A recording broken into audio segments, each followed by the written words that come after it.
Hello, I'm Robert Horton. I'm a member of the National Society of Film Critics and the Programmer Historian in Residence at Scarecrow Video. In 2022, I'm once again happy to be leading Scarecrow Academy, an online discussion group presented by the nonprofit Scarecrow Video in Seattle. Our theme this year is the art in sci-fi, science fiction, and the director. We're looking at 10 classics of science fiction cinema and discussing them with an emphasis on how the art of directing manifests itself in these films. You don't have to have attended any of our previous sessions to join us for this one. This series is free, takes place via Zoom online on Saturday afternoons at 2 p.m. Pacific time. You can go to the Scarecrow Academy page, find the right link, and they will sign you up for it. Our semester is concluding on Saturday, May 7th at 2 p.m. again with a conversation about the 2013 film Under the Skin, directed by Jonathan Glaser. I shall introduce director and film right now. Jonathan Glaser was born in London in 1964, studied theater design in college apparently, and got involved in theater. Made his way into film by creating some short films and also by the method used by many filmmakers of his generation, which was by making TV commercials and music videos. In fact, Glaser has been enormously successful as a director of commercials, some of which have been like little stories unto themselves. For instance, his particularly amusing Stella Artois commercial featuring the great French actor Denis Lavant. Other times, his commercials have been full of avant-garde or sometimes mystifying imagery, like his really quite bizarre set of ads for Guinness, which were extremely well received, I guess. And there's an ad he did for Sony TVs that consists of dozens of paint bombs going off in a Glasgow housing estate. Meanwhile, he was doing music videos, as we mentioned, many of them very ambitious, playing around with the technical possibilities as well as the sheer pleasure of larger-than-life image making. These included work for Radiohead, Nick Cave, Blur, Jamiroquai. I guess he's the only director we're studying this semester who has won an MTV Music Video Award. This is extremely impressive work, actually, and if you're welcome to go down a YouTube rabbit hole if you want to check that out. But as history has shown us, success in commercials and music videos does not always translate into success in feature filmmaking. There are many issues involved there, including the fact that the kind of imagination that can flourish in a 30-second or 3-minute sprint is not always the same kind of imagination that can sustain a 2-hour story. For whatever reason, maybe the fact that he's wildly successful at his day job, Glaser has completed only 3 feature films in the last 22 years, all of them strong and confident and distinctive. The first one was Sexy Beast from the year 2000. It was a British gangster picture that I think you can see the transition from that kind of very slick short form stuff to feature filmmaking.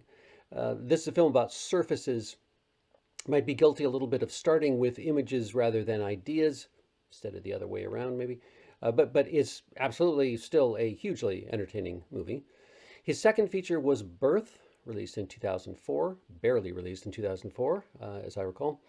And this is a really extraordinary film, written with the great French writer Jean-Claude Carrière, about a woman played in an exceptional performance by Nicole Kidman, who is confronted by a 10-year-old boy who insists that he is the reincarnation of her dead husband, something that she eventually comes around to believe.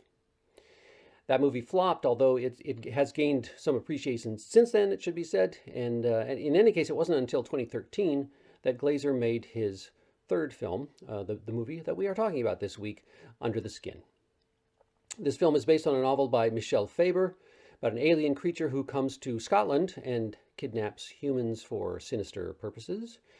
In the years that he took to develop this movie, Glaser went through various attempts at adaptation, apparently, at times expanding the idea quite a bit, and finally contracting it again, ultimately making a movie that makes some elements of the novel a lot more ambiguous in nature.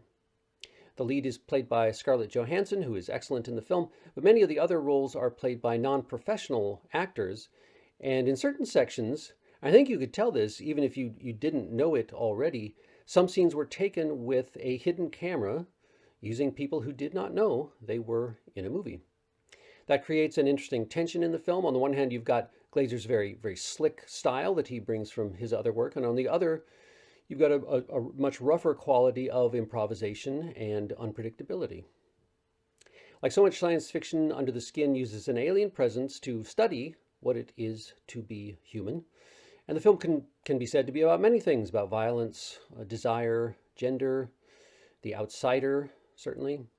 Glaser told an interviewer when the film came out that the key to unlocking the film for him, when he was approaching it, was when he realized that it had to have the quality of seeing our world through an alien eye, which is a useful way, I think, of thinking about the movie and watching the movie, too.